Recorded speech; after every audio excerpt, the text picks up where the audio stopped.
Okay, so today we are going to begin our study of the sixth trumpet. So we have finished 5, we have come to the 6th, and then there is the 7th. But before we study the sixth trumpet, we need to deal with some structural matters or the sequence of events that we find not only in the trumpets, but in Revelation chapter 8 through 15. Okay? So we will go through the structural matters today, and then we will be doing a verse-by-verse study of the trumpet, the sixth trumpet. Right. Now, first, let's review the trumpets that we have studied first, right? I have put up a slide there. What is the first trumpet? The first trumpet is the destruction of Jerusalem in AD 70. The second trumpet was the fall of the Roman Empire by the barbarian invasions, right? That took place in 476 AD. The third trumpet is when apostasy begins creeping into the church in the days of Constantine. Then the fourth trumpet is the period of the 1,260 years of papal dominion, when the sun, that is Jesus, the moon, the Bible, and the stars, God's faithful people, were eclipsed, right? And what is the fifth trumpet? We found that the fifth trumpet represents the French Revolution.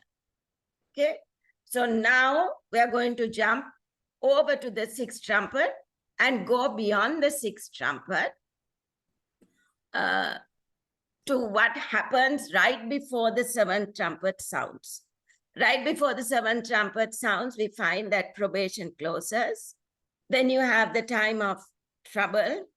And after the time of trouble, God's people are delivered. Now, which is what the sounding of the seventh trumpet is, right? When God's people are delivered, that's the seventh trumpet. So why jump to the seventh trumpet? It is for the very simple reason.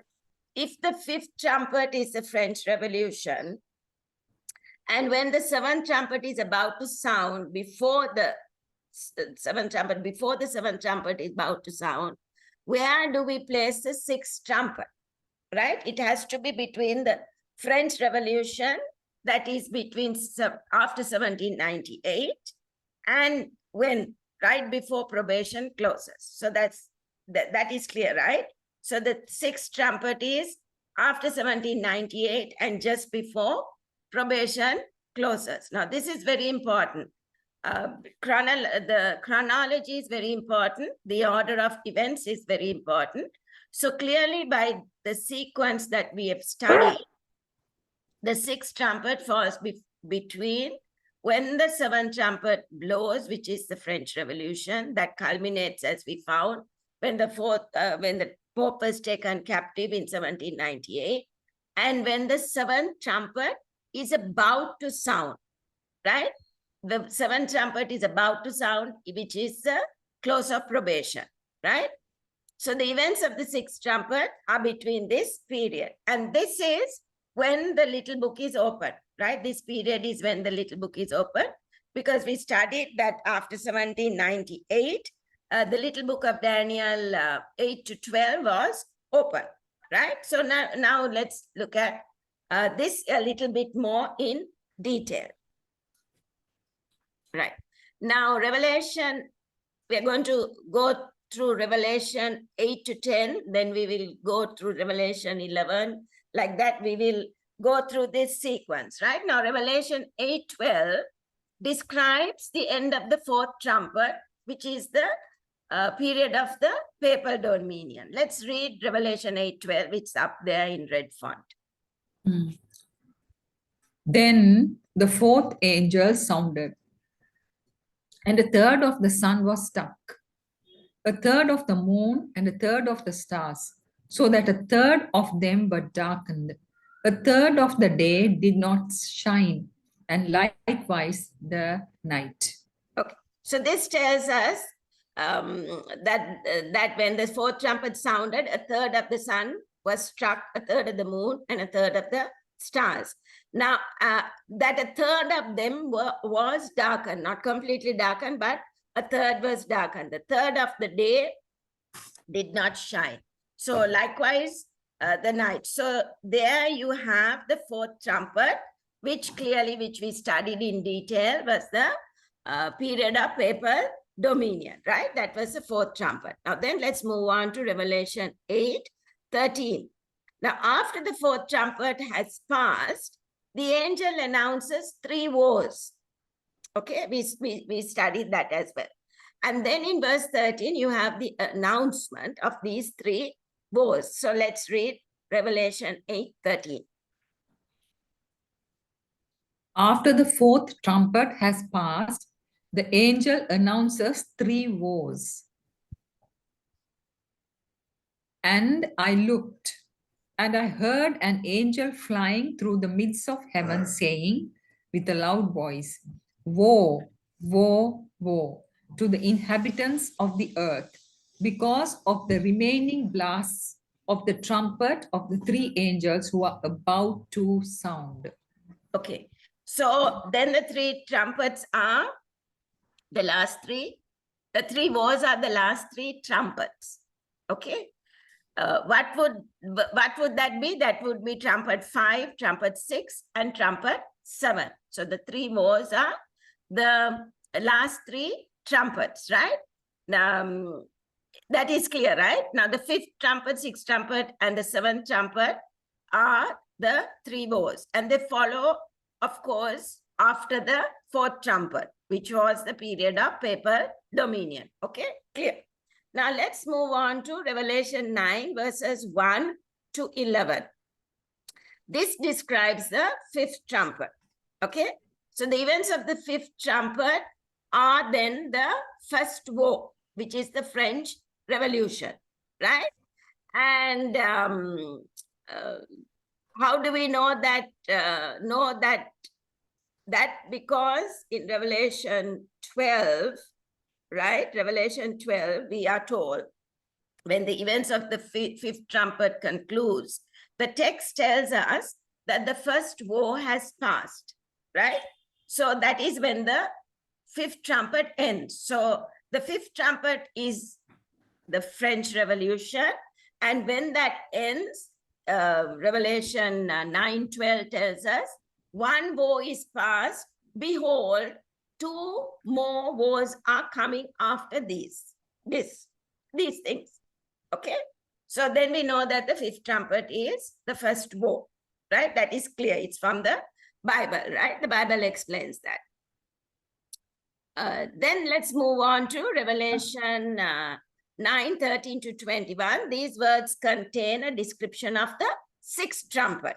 Okay, when this trumpet concludes, which concludes in verse 21, there is no reference to the second woe passing, right?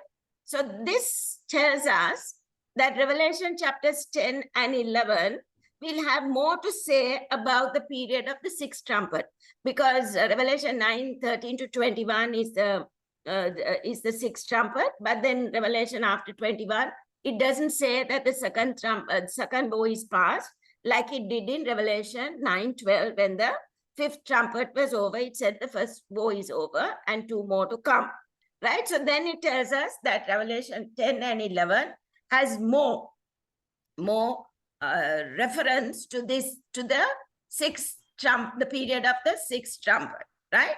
Now we're going to see that the 6th trumpet describes the gathering of the wicked to attack God's people at the end of time, right? Now that is Revelation 10:1 to 11:13, right? Now this passage amplifies certain aspects of the period of the 4th, 5th, and 6th trumpet. So God gives us the 6th trumpet, then he amplifies these periods in Revelation 10 and 11, which we studied in detail, right?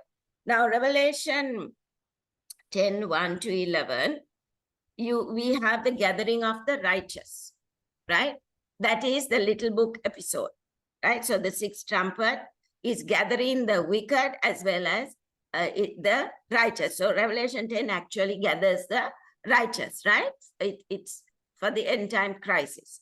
Then in Revelation 11:1, when it ends,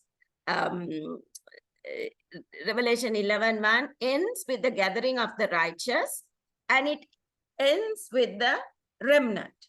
Okay, because as we studied, it ends with the remnant, right? So Revelation is 10:1 to 11:1 is God is gathering the righteous for the end time crisis, and Revelation 10:11.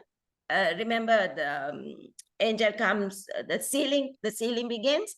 So the gathering of the righteous is the investigative judgment. That's how God is gathering his righteous, right? So that is Revelation 8 to 11:1, right? The sequence. So we move through the fourth trumpet, the fifth trumpet, and then we come to the sixth trumpet, and then Revelation 10 and 11 expands on the sixth trumpet. Revelation 10 mainly is talking about the gathering of God's righteous with the investigative judgment, because the little book is open. Now let's move to Revelation 11.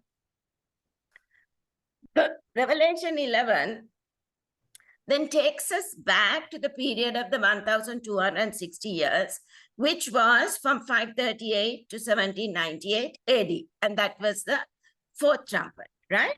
Now, why is this? Because how do we know this? Because it mentions the two witnesses that are going to prophesy in sackcloth for 1,260 years or 442 months, right? And we know clearly that is a fourth trumpet. We have studied that. Now, remember, we are studying the structure here. So these verses are taking us back, right? Then what do we find in Revelation 11, 7 to 10? Then we find Revelation 11, 7 to 10. It describes the French Revolution. And what did the French Revolution do? It killed the two witnesses. Okay, that was the Bible, right? So that was from 1793 to 1797. And that was during the fifth trumpet. And that was the first war because of what was happening, right? So I hope you see that these are taking place in cycles, right? God is giving these events in cycles.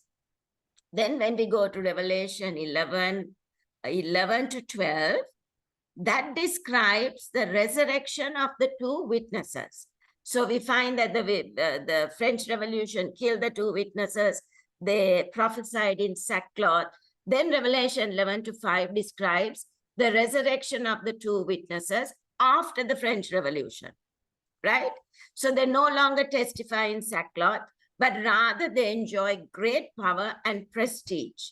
Now, this miraculous resurrection of the Bible not only describes the establishment of multiple Bible societies in the aftermath of the French Revolution, it also portrays the great Advent awakening, right?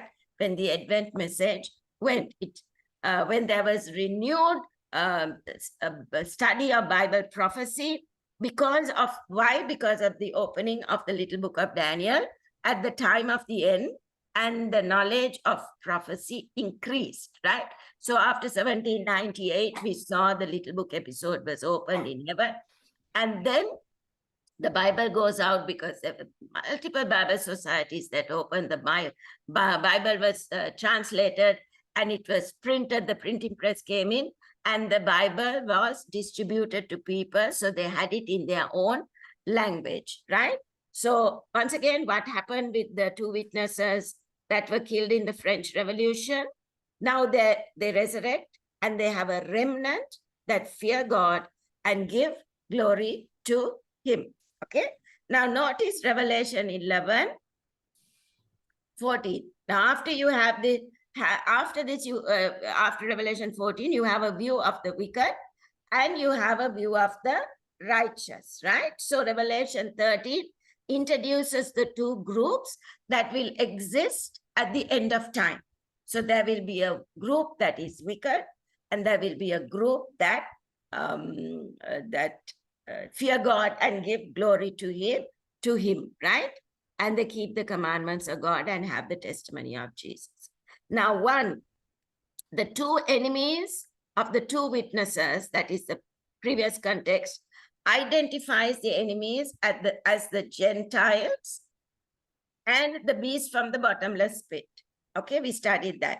So Revelation uses the word enemies only twice, and both references are in chapter 11, which is verses 5 and verse 12, right? In the first instance, the enemies persecuted the two witnesses during the 1,260 years, right? While in the second instance, they killed the two witnesses at the end of the same period. That was during the French Revolution, just before it ended. The Bible was destroyed and the Bible was not, was taken out, right? People couldn't use it. Now, the second is, we find a group, the remnant, who fear God and give glory to him. So this is a clear literary link to the three angels' messages, right? Then we come to verse 14 of Revelation chapter 11. And it says in verse 14 that this is after the resurrection of the Bible and the mention of the enemies and the remnant. The text tells us that the second woe is past. Okay, so 10 and 11 are amplifying what would take place during the sixth trumpet. Is that clear? So the first woe was during the fifth trumpet. We are told immediately after the fifth trumpet ends that the first trumpet passed. But until Revelation 11:4, there is no indication in the Bible that the second woe has passed. So obviously, Revelation 10 and 11 are amplifications of giving us more details of what happened during this time, right? Verse 14 tells us, second woe is past, behold, the third woe is coming quickly, right? Then what is the second woe? Then we can clearly understand that the second woe is the sixth trumpet, which gathers the wicked for the final attack on God's faithful people, or God's kingdom, or God's faithful people. So we must understand that the sixth trumpet has a negative side, right? It is the perspective of the enemies during the 1,260 years and those who destroyed the two witnesses, right? At the end of the end time events. While we should see Revelation 10 as the positive side of the sixth trumpet. So Revelation 10 is the positive side. It is the perspective of the remnant. It is gathering of the remnant. It tells us of the investigative judgment, the judgment that is taken in heaven. And then Revelation 11 is the perspective from the negative side of the sixth trumpet. So the sixth trumpet has two sides, the positive and the negative, right? Now, expressed in another way, the sixth trumpet describes the gathering of the enemies of the two witnesses at the end of time, while Revelation 10 describes the gathering of the faithful remnant during the same period. So during the sixth trumpet, there is the gathering of God's faithful people and the gathering of the enemies of God. So the sixth trumpet carries us from 1844 all the way down to the close of probation, when the mystery of God is finished, right? Now, the mystery of God is when the gospel message is no longer preached. We know that, right? When the preaching of the gospel ceases at the close of probation. Now, we know this because the seventh trumpet describes the close of probation and Jesus taking over the kingdoms of the world.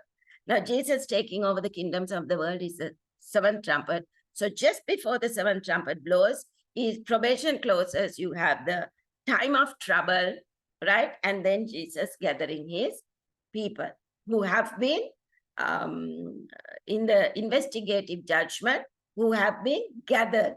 They will make up his kingdom, right? We studied that in detail. So I'm giving you all an overview of it. Now let's move on to Revelation 12. Now, Revelation 12 provides a recapitulation or summary and further amplification of the periods of the fourth, fifth, and sixth trumpet. So you see, if you have to study Revelation 8, 9, 10, 11, we will not understand it unless we study the structure of the book of Revelation. So Revelation gives us a amplification of the fourth, fifth, and sixth trumpets. Now, Revelation 12, 1 to 5, we have a woman who's clothed with the sun. She has the moon under her feet, and she has a crown of 12 stars. And you have a dragon that wants to kill the child that is going to be born from the woman. And what does the woman represent? A woman in Bible prophecy represents the church. And in this instance, the woman who is about to have a child is the Old Testament church. Because during the Old Testament church, Jesus wasn't born. Jesus was to be born, right? And God has only one church. He has two periods. So the Old Testament church is when the child was to be born, and the New Testament is when the child was born, right? So when John sees her, she is the Old Testament church. How do we know this? That is because the child hasn't been born as yet. So Jesus has not been born as yet, and we can't have a New Testament church before the child is born, before Jesus comes, right? Because Jesus is the reality of the Old Testament shadows and prophecies. Now, did the woman exist before the child? Yes, of course, right? Silly question. There has to be a woman before the child. So did the church in the Old Testament exist before? Of course, right? Remember, God has only one church, but it is two periods of time. Now, what did the 12 patriarchs establish? They established the Old Testament church. That is why we have a crown of 12 stars, which represents the 12 patriarchs, right? The sons of Jacob. Now, how about the Old Testament church? Does the woman flee to the wilderness? Now, she flees to the wilderness. This is when during the time of the New Testament church. How many founders did the New Testament church have? We are told that the New Testament church has 12 foundations, right? To be clear, the 12, how many churches does God have? Like I said, it's just one. People of God throughout all history, and God has just one church with two periods, before the child was born and after the child was born. And the New Testament has 12 foundations, which are the represented by the apostles, right? So Revelation takes us back to the time when Jesus was born, and then it moves to the fourth trumpet. So it takes us back, Revelation takes us back to the time when Jesus was born, and then it moves us to when Jesus was born. So we find, in other words, after Jesus goes to heaven, he gains the victory, right? So let's read Revelation 12:6, which is up there. Then the woman fled into the wilderness, where she has a place prepared by God, that they should feed her there 1,260 days. Okay, so we know that, we are clear about that. We are clear, we have studied this before. That is the same period of the fourth trumpet, right? How do we know that? Because Revelation 12, 13, and 15 tell us. So let's read that. Now, when the dragon saw that he had been cast to the earth, he persecuted the woman who gave birth to the male child. But the woman was given 2 wings of great eagle, that she might fly into the wilderness to her place, where she is nourished for a time and times and a half a time from the presence of the serpent. So the serpent spewed water out of his mouth like a flood after the woman, that he might cause her to be carried away by the flood. Okay, so we understand that the spewing of water was persecution, right? So then what is the next stage after pagan Rome tries to slay the child? Because Jesus was born during the time of imperial Rome or pagan Rome, right? But the child escapes. Jesus dies and resurrects and ascends to heaven and goes to God's throne. And it is the fourth, and then it's during the fourth trumpet, you find the times, and dividing of times, 42 months and 1,260 days all are the same period, expressed in a different way. Now, however, Revelation 12, 13 to 16 describes this 1,260 years, but Revelation 12, 17 once again brings to view the remnant, right? So we have before the time of Jesus' birth, then we are brought, Revelation, John brings us to the time of the fourth trumpet when there is a persecution. And then we find that Revelation 12, 17 gives us a view of the remnant, okay? Now notice that these are all cycles, right? It takes us in cycles. So from that, it brings us back to the remnant. All the cycles bring us back to the remnant. So let's read Revelation 12, 17. And the dragon was enraged with the woman, and he went to make war with the rest of her offspring, who keep the commandments of God and have the testimony of Jesus Christ. Okay, so now this is the same as the sixth trumpet, where there is this hordes of demons coming out of the abyss, led by Satan. It is the same picture. Now the offspring, a better translation would be the remnant of a seed, right? So that is God's faithful people. So Satan goes after to make war against those who keep God's commandments, all 10 of them, and have the testimony of Jesus, which we know has a prophet and the spirit of prophecy. So we can see that, like I said, the structure of Revelation is tricky. So here, Revelation 12 ends with the remnant. It begins with the pagan Rome trying to persecute Jesus. It begins from that time there, brings us through the persecution, and it ends with the remnant. Okay, that's clear? Okay, now let's move on to chapter 13. Now, Revelation chapter 13 provides a further amplification of the fourth, fifth, and sixth trumpets. Okay, so let's go to Revelation chapter 13, verse 1 and then 2. Let's read those two verses.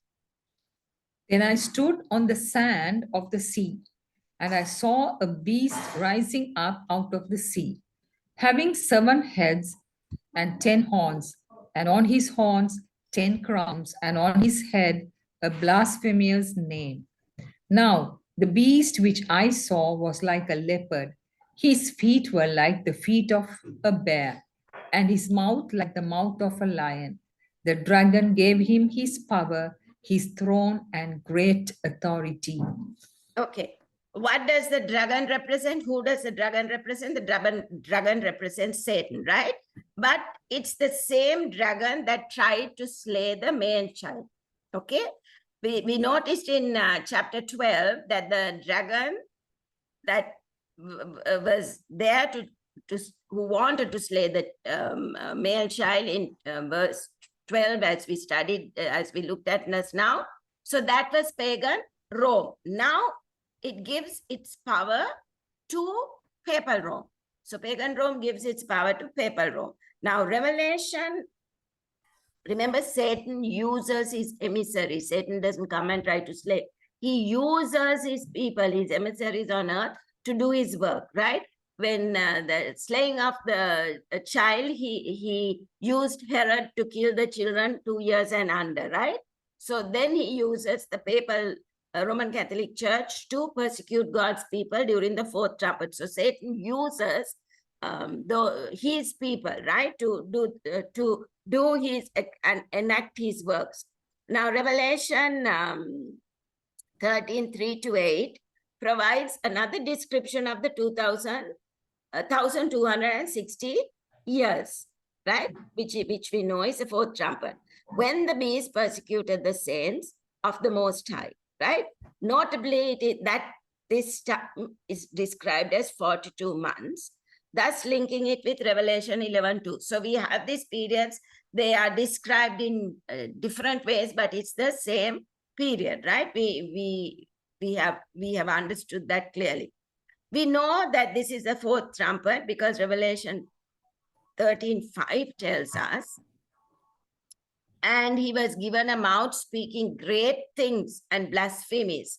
he was given authority to continue for 42 months. So clearly this is the fourth trumpet, because who was speaking blasphemies during that time?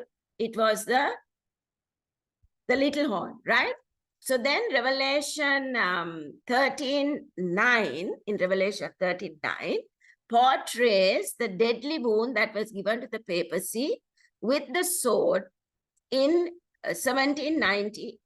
It began in 1793. The French Revolution began in 1793.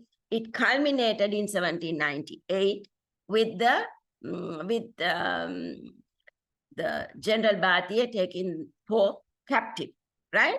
So that was the fifth trumpet, and that is the end of the fifth war. Okay, war, because God's people were going through this terrible persecution, right? So then we have the deadly wound. So we find the little horn waxed and persecuted, waxed strong, and persecuted one for 1,260 years. And at the end of it, the French Revolution gave it a deadly wound. Okay, now let's read verse 10. Revelation 13, verse 10. Let's read that.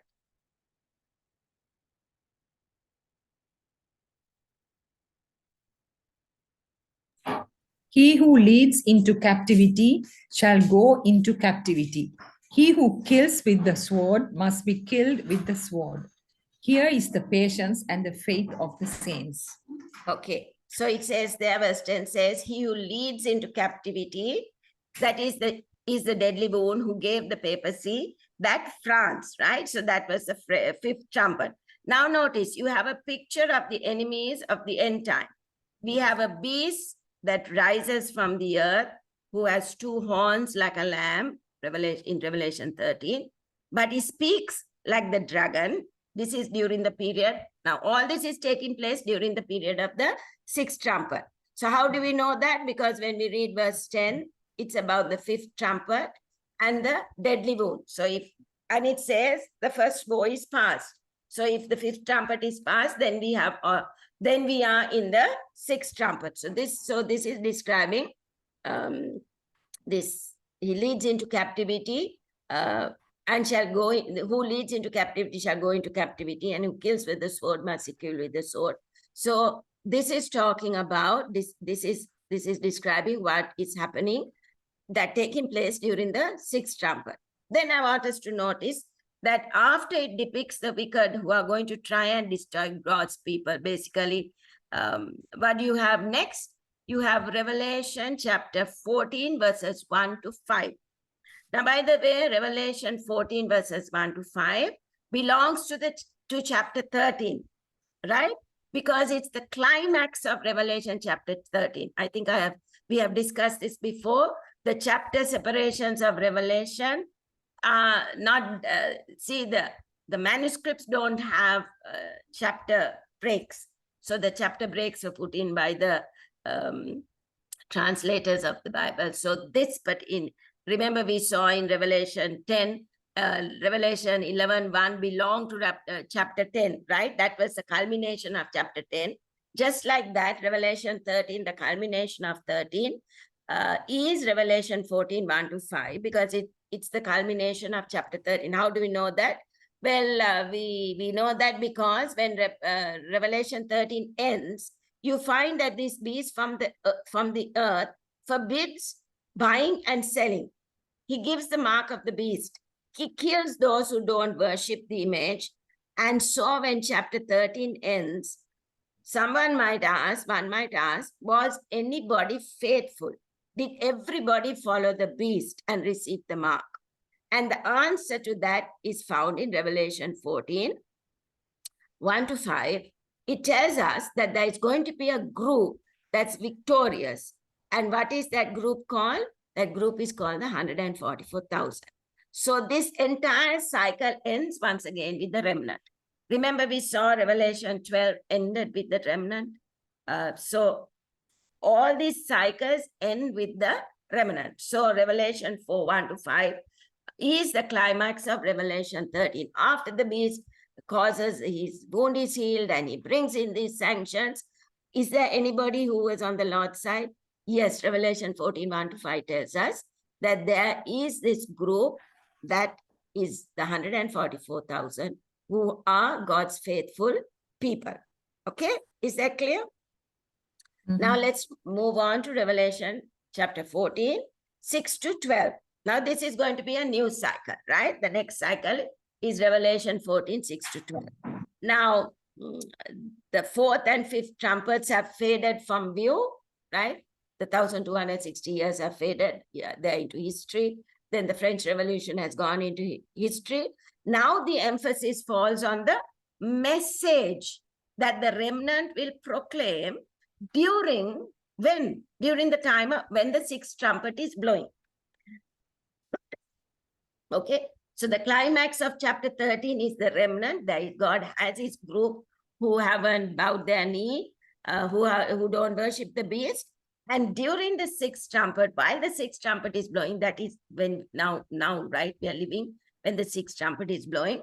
There is going to be a message that these people are going to give the world. The remnant will proclaim, and this is the prophesy again in Revelation 10, 11.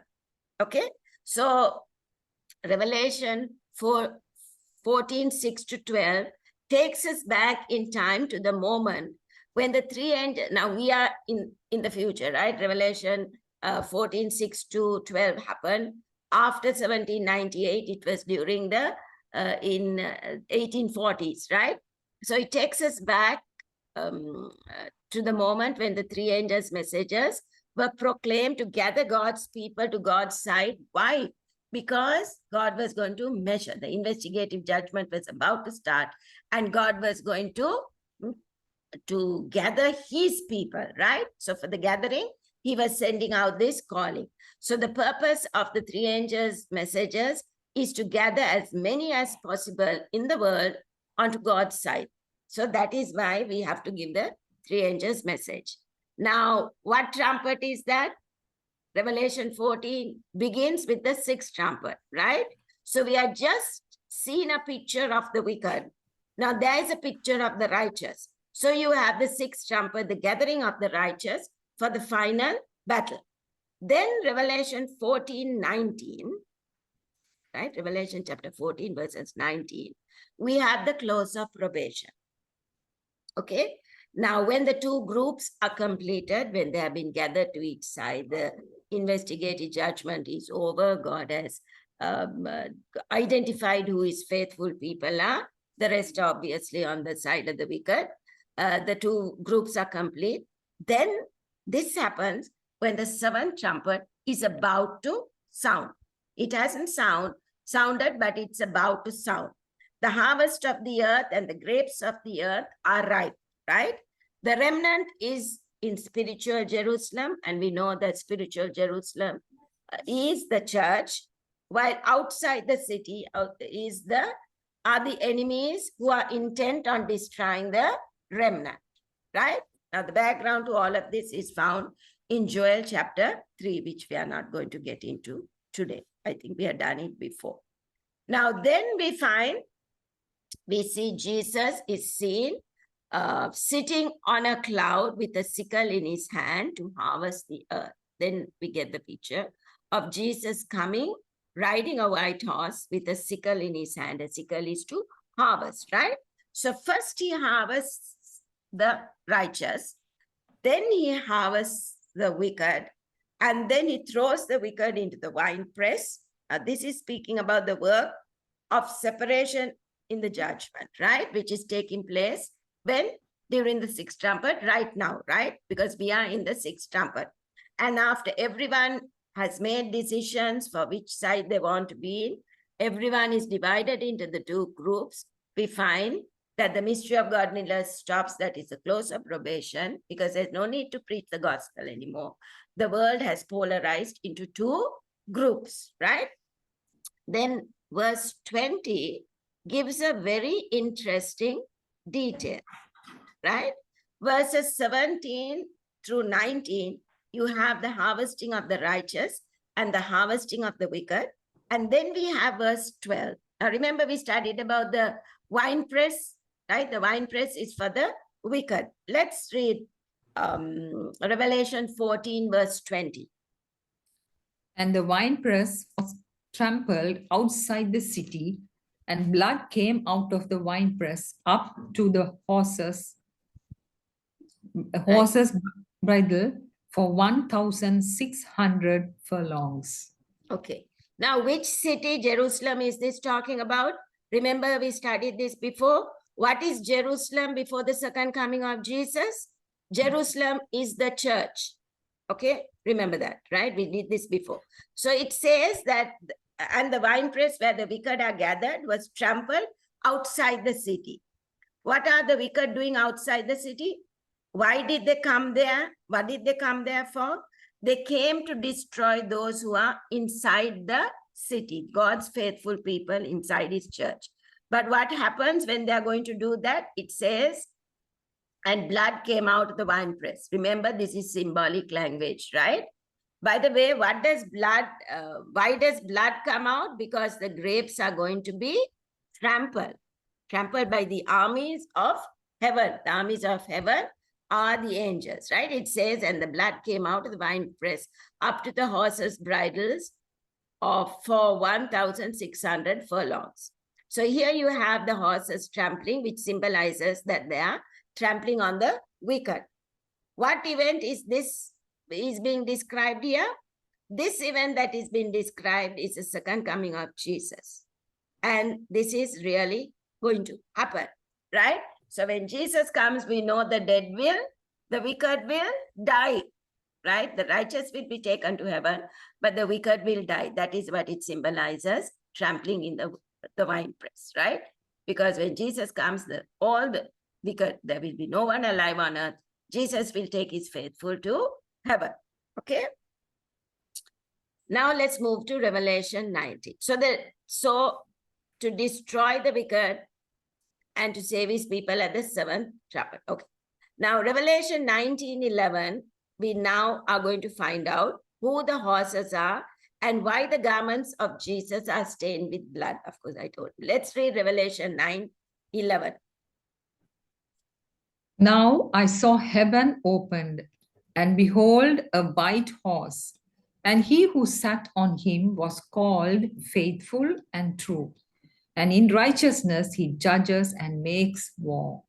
So who is seated on the white horse? It's Jesus, right? Now, and what event is this describing here once again? This is the seventh trumpet. The second coming is the sounding of the seventh trumpet, which is the second coming of Jesus.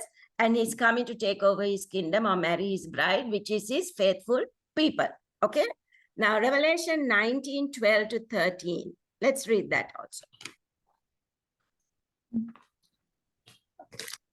His eyes were like a flame of fire, and on his head were many crowns. He had a name written that no one knew except himself. He was clothed with a robe dipped in blood, and his name is called the Word of God. Now we need to go to Isaiah 63:3 to understand this a little better. So let's read Isaiah chapter 63, verse 3. Okay. I have trodden the winepress alone, and from the peoples no one was with me. For I have trodden them in my anger, and trampled them in my fury. Their blood is sprinkled upon my garments, and I have stained all my robes. Okay. So what are the wicked waiting to do at this point? They're waiting to destroy Christ's people. So Jesus is coming on a white horse to save his people. Okay. There are still places, I think we may have seen this, where in Italy, where when they harvest the grapes, they put it into this huge, like a well or something, and they get into it and they trample the grapes. That is how they press the grapes. Now, of course, you have machines to do it, but in Italy, there's still places where they put it into the tub and with their bare feet, they trample on the grapes, right? And when you trample the grapes, obviously the juice splatters onto their clothing and it looks like blood, right? Now that's the picture that is being described here. Does he come by himself or does he come with other beings seated on horses? Jesus doesn't come alone. Let's read Revelation 14, 19, 14 to 15. And the armies in heaven, clothed in fine linen, white and clean, followed him on white horses. Now out of his mouth goes a sharp sword, that with it he should strike the nations, and he himself will rule them with a rod of iron. He himself treads the winepress of the fierceness and wrath of Almighty God. Okay, now this is talking about when Jesus is going to take over his kingdom, right?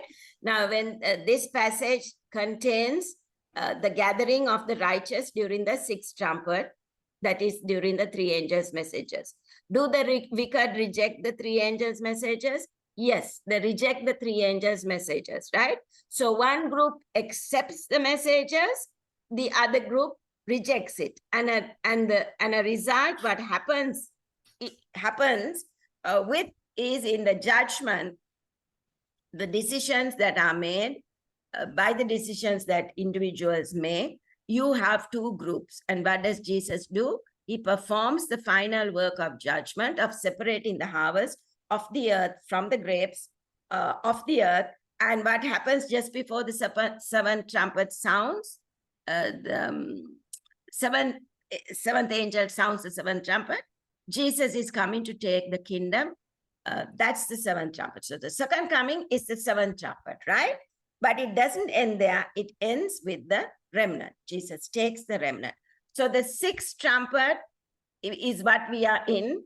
Next is the seventh trumpet, right? So the sixth trumpet is sounding right now, right? And the sounding of the sixth trumpet is the three angels' messages, which we are supposed to give to the world so that people can make decisions whether they want to be on God's side or whether they want to reject it and be on the side of the harvest of the grapes, right? Because when Jesus comes, when probation closed, Jesus comes, he's coming to take his faithful people who have chosen, who have accepted the three angels' messages, okay? Now let's move to Revelation 15, okay? Let's notice Revelation 15 verses 2 to 4. Revelation 15, 2, it says, now this is after the horses trample the winepress outside the city, which, like we said, is the wicked that have gathered around the church to try and destroy the church, right? Now, the church is not a building. The church is God's faithful people, right?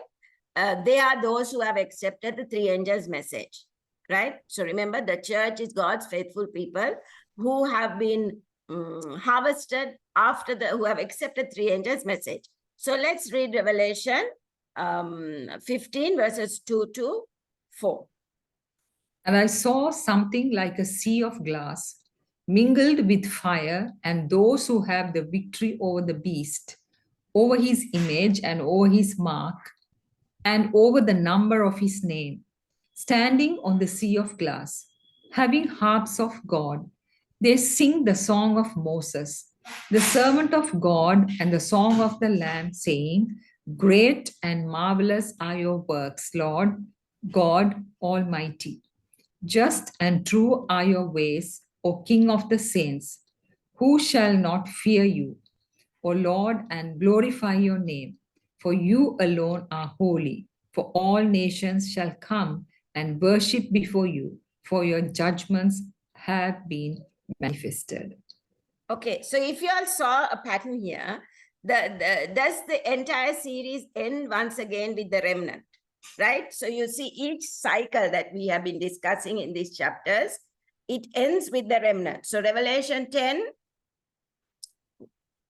1, Revelation 10, 1 to 11, 3, it ends with the remnant, right? Then in Revelation 11, 11 to 13 ends with the remnant. Revelation 12, 17, you find the remnant. Revelation 14, 1 to 5, you find the remnant again.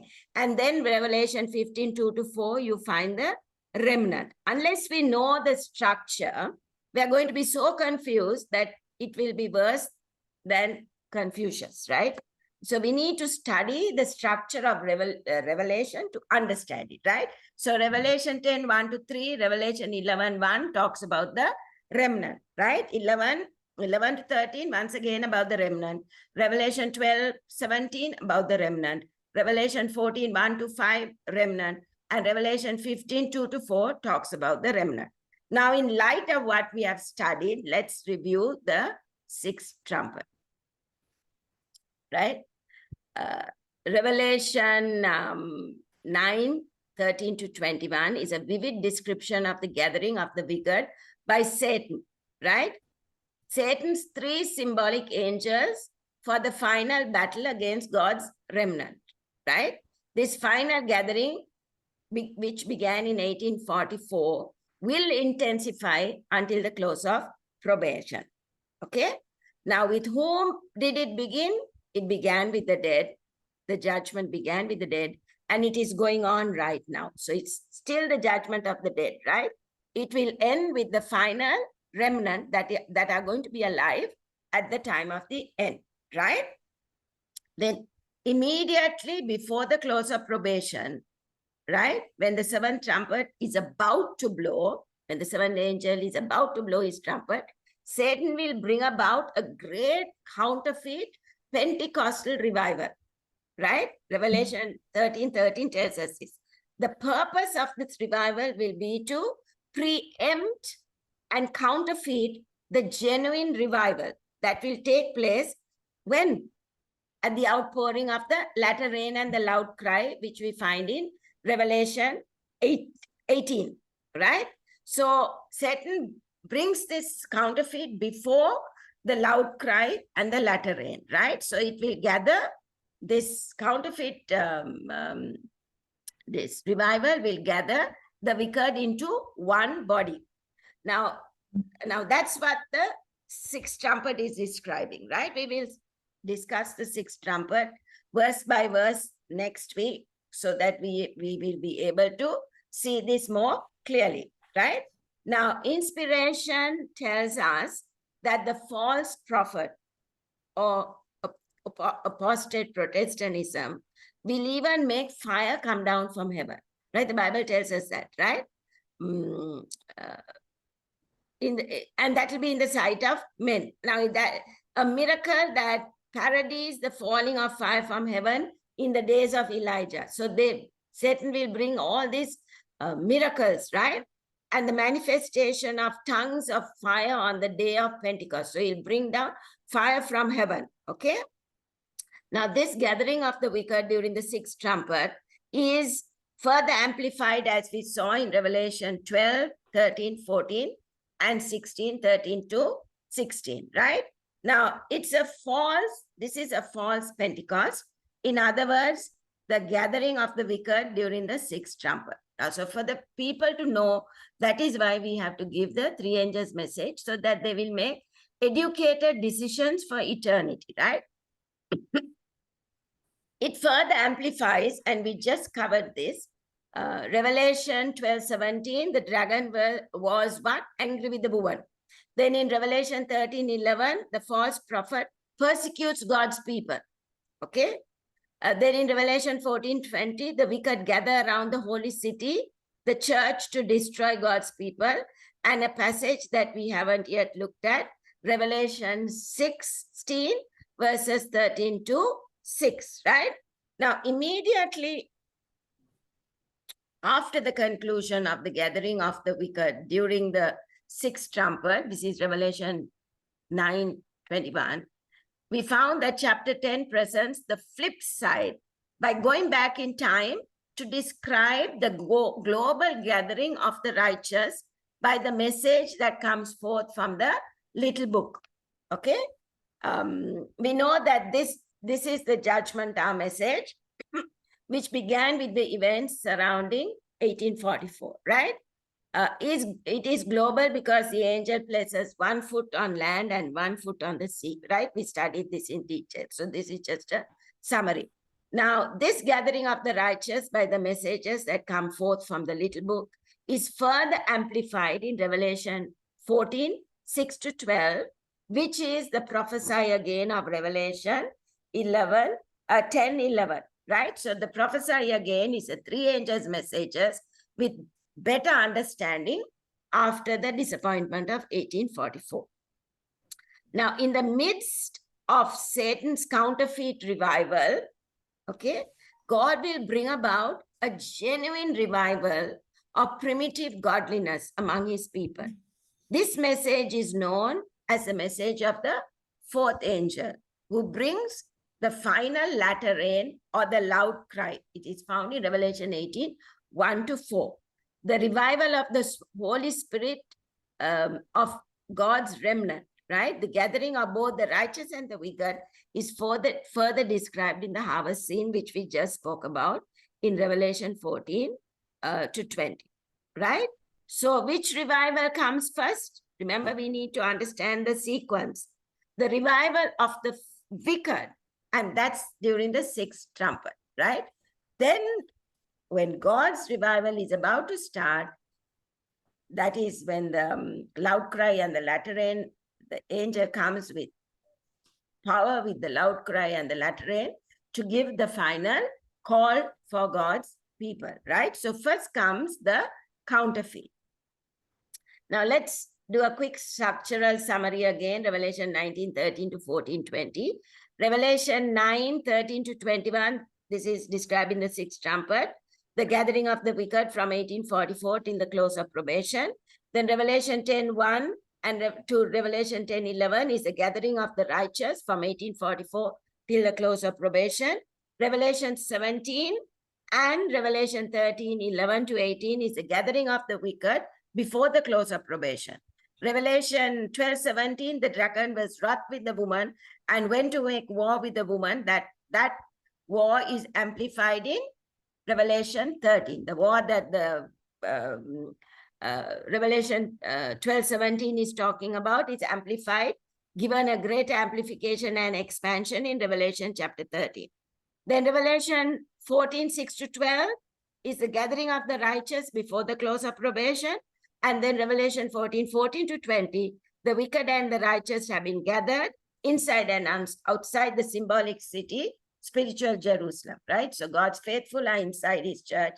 The wicked are outside his church, right? So that is the structure of Revelation 9, 13 to 14, 20, which we have just discussed, okay? Now, Mrs. White described the final gathering of both the wicked and the righteous under the genuine and counterfeit Pentecostal revivals. Let's read the quotation that's up there from Great Controversy, page 464. Notwithstanding the widespread delusion of faith and piety, there are true followers of Christ in these churches. Before the final visitation of God's judgments upon the earth, there will be among the people of the Lord such a revival of primitive godliness as has not been witnessed since apostolic times. The Spirit and power of God will be poured out upon his children. At that time, many will separate themselves from those churches in which the love of this world has supplanted love for God and his word. Many, both of ministers and people, will gladly accept those great truths which God has caused to be proclaimed at this time to prepare a people for the Lord's second coming. The enemy of souls desires to hinder this work, and before the time for such a movement shall come, he will endeavor to prevent it by introducing a counterfeit in those churches which he can under his deceptive power. He will make it appear that God's special blessing is poured out. There will be manifest what is thought to be great religious interest. Multitudes will exalt that God is working marvelously for them, when the work is that of another spirit. Under a religious guise, Satan will seek to extend his influence over the Christian world. So she's talking about the Protestant churches primarily, Mm. and the primitive godliness is accomplished by the three angels' message, and then the fourth angel that gives the boost to the three angels' message that you find in Revelation 18 verses 1 to 4. The three angels' messages are supposed to go to the Christian world, and what will it do? This passage tells us thousands of thousands will come up and come out of it and join the remnant. But at the same time, Satan is gathering his people, and he's actually doing it before the true revival comes, because the devil knows that there is going to be a true revival, and the three angels' messages are going to be boosted by the loud cry and the latter end. So he knows that, and he's actively doing his work now.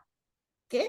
Now, Mrs. White then focuses on the message of the righteous. She writes in Great Controversy, page 612. Let's read that. Servants of God, with their faces lighted up and shining with holy consecration, will hasten from place to place to proclaim the message from heaven. Thousands of voices all over the earth will give the warning. Miracles will be wrought, the sick will be healed, and signs and wonders will follow the believers.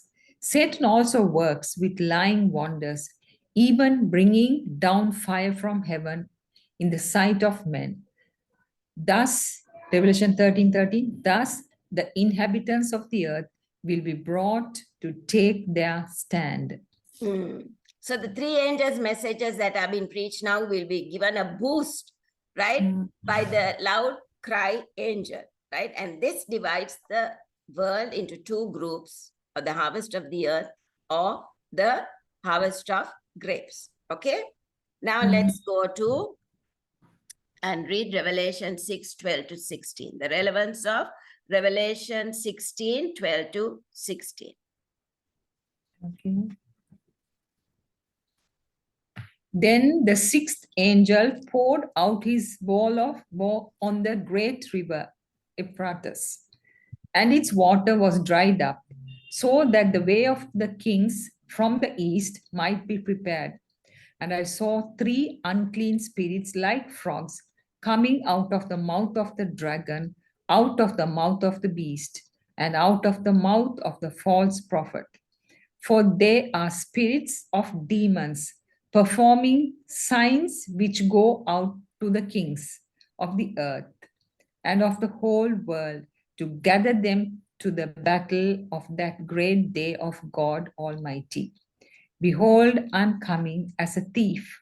Blessed is he who watches and keeps his garments, lest he walk naked and they see his shame.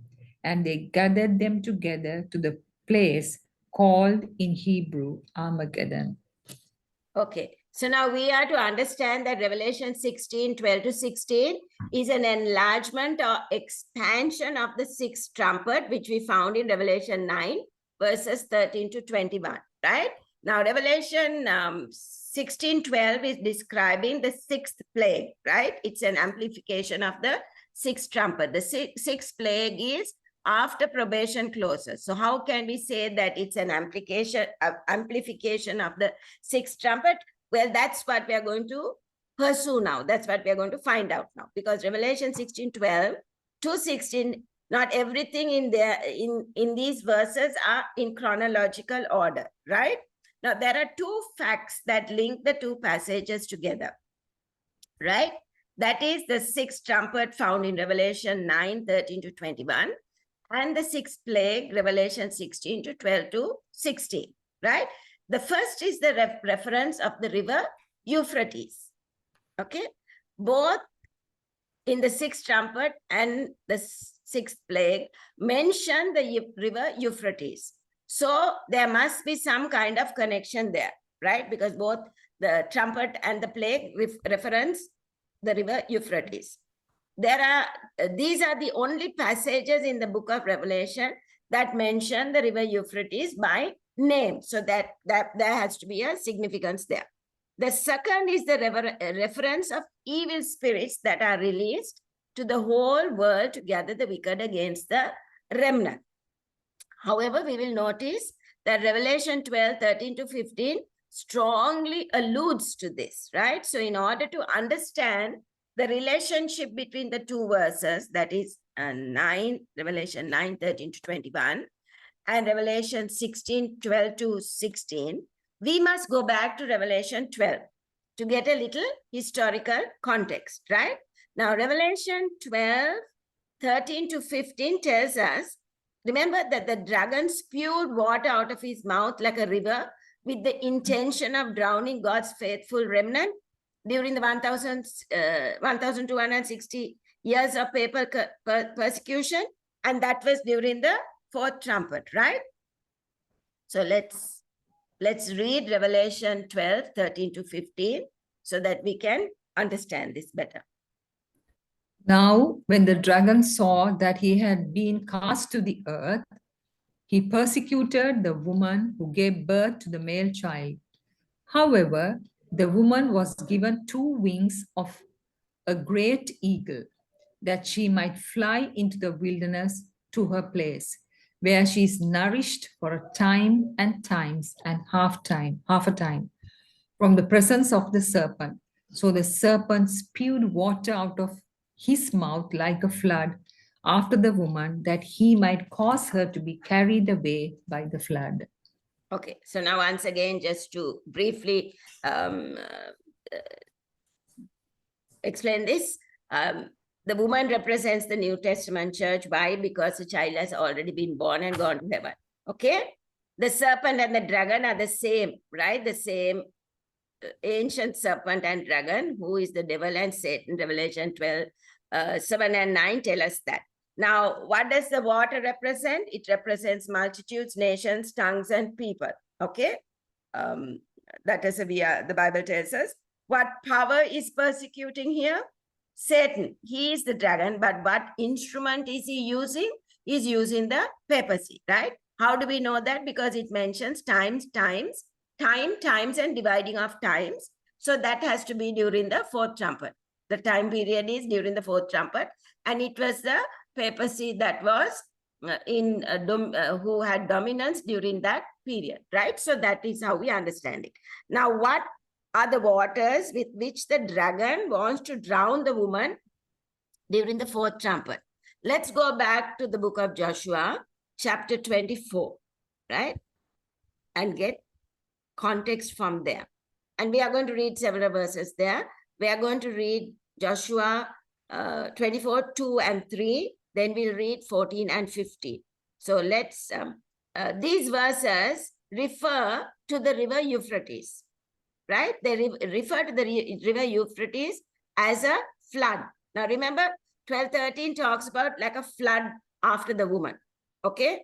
That's why we said Revelation 12 alludes to the river Euphrates. It doesn't mention it by name, but it alludes because it's calling flood. So we are going back to the Old Testament to find out what flood is, right? Now, Genesis 15:18 calls Euphrates the great river, right? And so in Revelation 12, we have to understand that the river, with the definite article in the Greek, the river, it's referring to one particular river, right? Not river, it's referring to the river, right? That is the definite article of flood that the dragon spews out of his mouth is the river Euphrates. So let's read Joshua 24 verses 2 and 3. And Joshua said to all the people, "Thus says the Lord God of Israel, your fathers, including Terah, the father of Abraham and the father of Nahor, dwelt on the other side of the river in old times, and they served other gods. Then I took your father Abraham from the other side of the river, led him throughout all the land of Canaan, and multiplied his descendants and gave him Isaac." Okay, so what river is this talking about? If you go to Genesis 15:18, Genesis 15:18 gives us the boundaries of Canaan, right? And the boundaries of Canaan are the river Egypt, the river of Egypt, which is Nile, and the river Euphrates. So this Abraham is coming from the other side of the river Euphrates. Now let's read verses 14 and 15. Now, therefore, fear the Lord, serve him in sincerity and in truth, and put away the gods which your fathers served on the other side of the river and in Egypt. Serve the Lord, and if it seems evil to you to serve the Lord, choose for yourselves this day whom you will serve, whether the gods which your fathers served that were on the other side of the river, or the gods of the Amorites in whose land you dwell. But as for me and my house, we will serve the Lord. So what is the river that is talking about here? It's the river Euphrates. Now we are trying to understand the river, right? The river Euphrates. Why? Because it's mentioned in the sixth plague, right? Now Euphrates is also called the Great River. Now this is significant. Why? Because when we see in Revelation chapter 16, that is the sixth plague, it falls on the great river Euphrates, right? So for understanding the symbols, that's why we are going to the Old Testament, to Joshua. Now, like I said, let's read Genesis 15:18.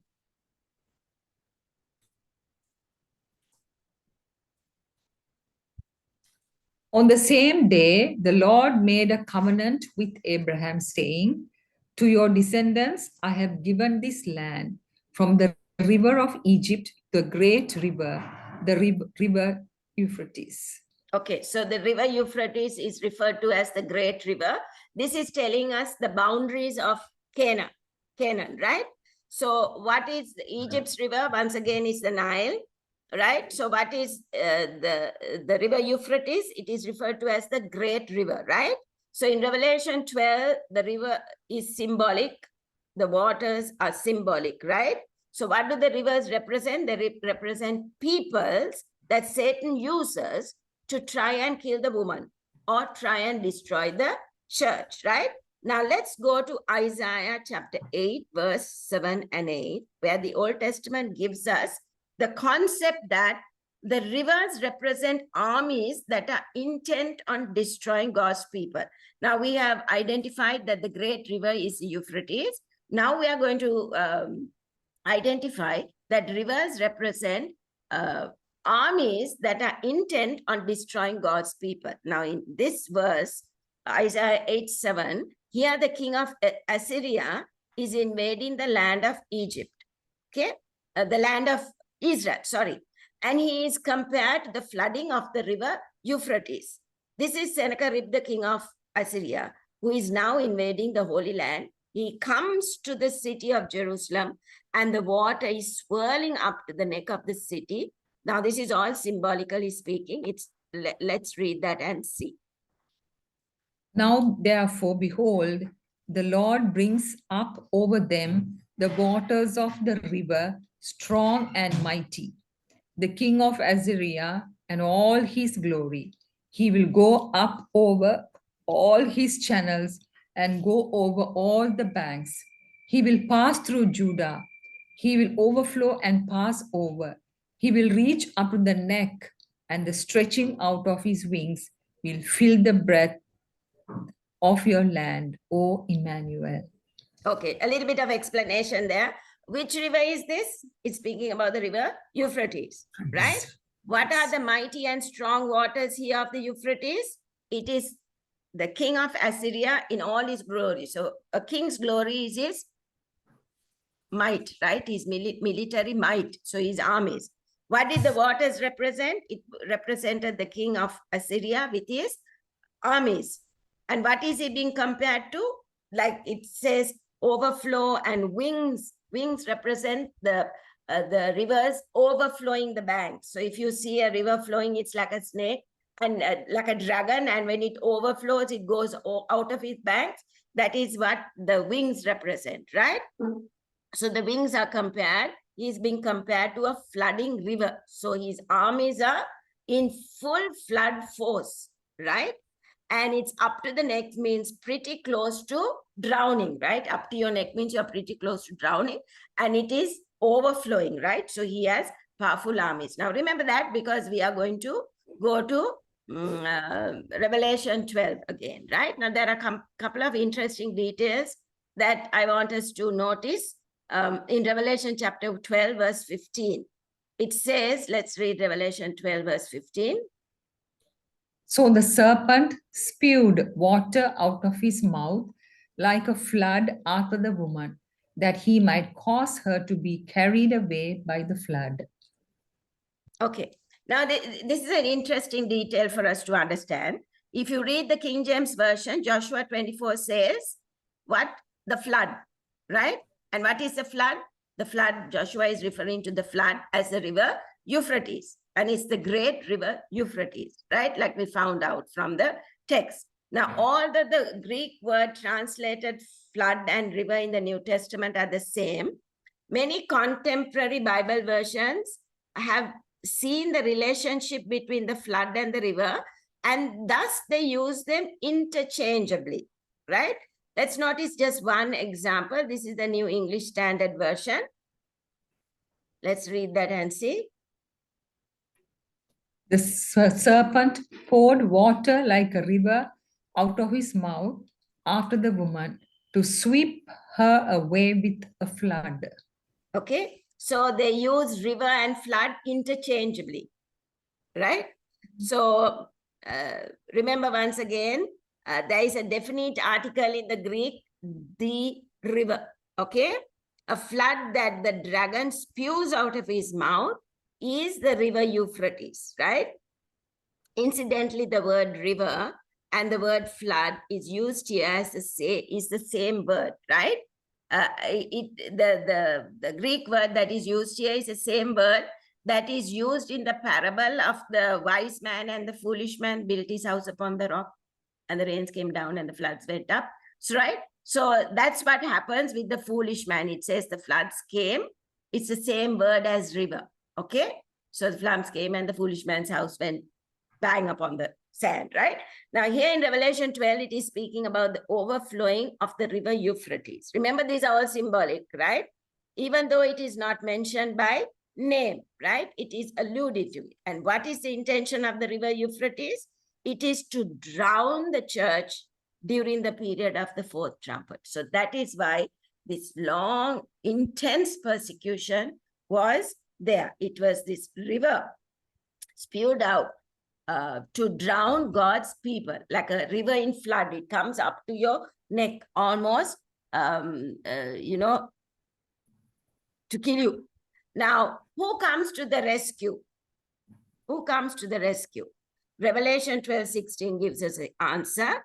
It is a certain territory, right? Somewhere. It's not a nation, right? Nations are known as kingdoms and beasts, right? But this is known as the earth. So it's a territory. Let's read Revelation 12:16. But the earth helped the woman, and the earth opened its mouth and swallowed up the flood which the dragon had spewed out of his mouth. Okay, so the text is telling us that the earth, which we know is the territory of the United States, because the United States was established long after that. It became a nation, became a country long after that. During the 1,260 years, it was still the territory of the United States, right? The territory of America. So the territory of the United States dried up the flow of these persecuting waters of the river Euphrates by providing refuge for the persecuted woman or the church. Okay? So what is this describing? This is describing the fact that when the church was being drowned, persecuted in Europe, there was a place called the earth that gave the woman refuge from persecution, and that was the territory of the United States, not the United States. There was no United States back then, right? But we find that the United States as a country is mentioned later on. But right here, it is the territory. Now here, it is only mentioned the territory. like I said, but if you read carefully in Revelation chapter 13, it speaks about a beast. Now, beasts we know are nations, kingdoms, right? It talks about a beast who rises from the earth. So then at that time, America has become a nation because a beast represents a nation, right? That is clear to us. So let's read Revelation 12, verse 17. And the dragon was wroth with the woman and went to make war with the remnant of her seed, which keep the commandments of God and have the testimony of Jesus Christ. Now, this dragon is the same dragon that spewed water out of his mouth, right? During the fourth trumpet, during the 1,260 years. Now, that was during the fourth trumpet. Now, this is the sixth trumpet, same dragon, right? And we are in the period where persecution is still ceasing. There is no persecution now, right? Why? Because the United States, the beast from the earth, has not yet helped the first beast seize power back again. Okay, so who will give power to the dragon, to the beast? It's going to be the beast from the earth. However, Revelation 17 explains that after persecution ceases for a while, the dragon will once again begin to persecute the remnant of God's people. In other words, the remnant of Jesus. So this is another way of saying that the dragon will once again spew the waters of the symbolic river Euphrates out of his mouth. This, by the way, is not speculation. Revelation 9:13 to 21 and Revelation 16:13 to 16 describes a time when the waters of the Euphrates were dried up by the demonic principles of the United States and the French Revolution, which began flowing. The water that began flowing will begin to flow again, right? After the deadly wound is healed. So right now, the river has ceased flowing, okay? But we are told that it will begin flowing again. And when it begins flowing again, you can be very sure the flowing of the river means oppressive enactments will be brought against God's people. Does the Bible describe the moment when the harlot or the beast or the little horn will once again sit on the waters to slay God's people? Right? Revelation 17 further describes how the waters of the Euphrates will flow once again under the dominion of the harlot who sits on many waters. As long as the waters of the river flow, all goes well for the harlot. She can persecute, who is full of the blood of the saints, right? Revelation 17:6. However, immediately after describing the meaning of the waters upon which the woman sits in Revelation 17:15, the text tells us that the kings will turn on her. They will turn against her. That is Revelation 17:16. In other words, they will dry her up. So the river will dry up again. It will begin to flow. Now it has ceased flowing. It will begin to flow. Then she will persecute. And then Revelation 17:16 tells us that the river will dry up upon her. This will be the final drying up of the river Euphrates. Okay? So we are to see that there will be another flowing of the river, but the text tells us that it will dry up. So multitudes are going to withdraw their support. And is the river Euphrates going to dry up again after it starts flowing? Yes. So it will start flowing sometime in the future. But we are told in Revelation 17, verse 16, that it will dry up. That is, the world systems will turn against this persecuting power. Okay, let's read two more quotations. Mrs. White describes this vividly in the chapter God's People Delivered in the book Great Controversy, page 635 and 36. Now, this is the sixth trumpet. The dense darkness that this quotation talks about is the fifth plague, which is the French Revolution. With shouts of triumph, jeering and imprecation, throngs of evil men are about to rush upon their prey. When lo, a dense blackness, deeper than the darkness of the night, falls upon the earth. Then a rainbow shining with the glory from the throne of God spans the heavens and seems to encircle each praying company. The angry multitudes are suddenly arrested. Their mocking cries die away. They forget the objects of their murderous rage. With fearful forebodings, they gaze upon the symbol of God's covenant and long to be shielded from its overpowering brightness. Okay, so that's talking about that. Let's read the final quotation. A little later in the Great Controversy, Mrs. White explains what she meant by the expression, the angry multitudes are suddenly arrested. Let's read that. The people see that they have been deluded. They accuse one another of having led them to destruction, but all unite in heaping their bitterest condemnation upon the ministers. Unfaithful pastors have prophesied smooth things.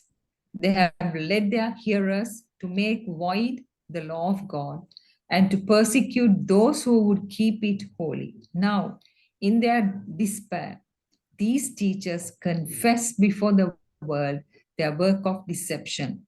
The multitudes are filled with fury. We are lost, they cry, and you are the cause of our ruin. And they turn upon the false shepherds, the very ones that once admired them most will pronounce the most dreadful curses upon them. The very hands that once crowned them with Laurels. laurels will be raised for their destruction. The swords that were to slay God's people are now employed to destroy their enemies. Everywhere there is strife and bloodshed. Quite a description, isn't it? Mhm. So thus Revelation 9:13 to 21 describes how wicked angels unite with evil men, right? They will be released at the symbolic, as the symbolic great river Euphrates to wreak global havoc and havoc on humanity, right? Revelation 6:12 describes the moment when they will eventually lose the support of these waters. Okay, so I hope we understood the sequence and structure of Revelation leading up to verse 6, and we understood the river Euphrates and what it signifies. Thank you, Nina.